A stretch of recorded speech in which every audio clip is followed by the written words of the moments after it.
by our event organizer លេខ1ដល់លេខ4ក្តីតែបងប្អូនទទួលបាននៃកិត្តិយសបំពាក់ជូនមេដាយដល់2មេដាយនេះស្រស់ស្អាតណាស់បងប្អូនចាថ្ងៃក្រោយទៅយើងមើលឃើញទីវា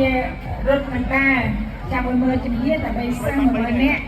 ចាដើម្បីលើកកម្ពស់ការអាននិងសារៈអំពីសសរចាហើយបងប្អូនបានសាររបស់យើងព្រឹកមិញចាឯកឧត្តមបានបញ្ជាក់ច្បាស់ចាអញ្ចឹងយើងមកគ្នាលើកកម្ពស់ការអានបានច្រើនចាសិទ្ធសម័យ AI បច្ចេកវិទ្យាលេខសម្ព័ន្ធខ្លួន0143លេខ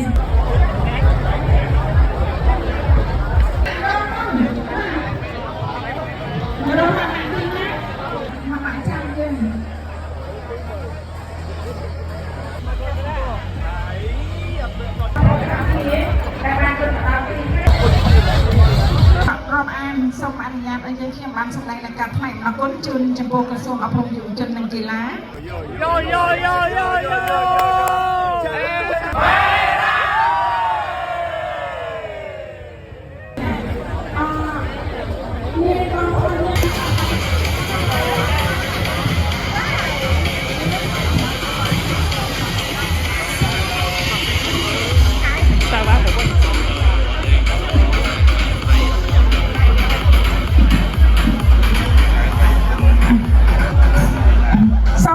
សូមអញ្ជើញ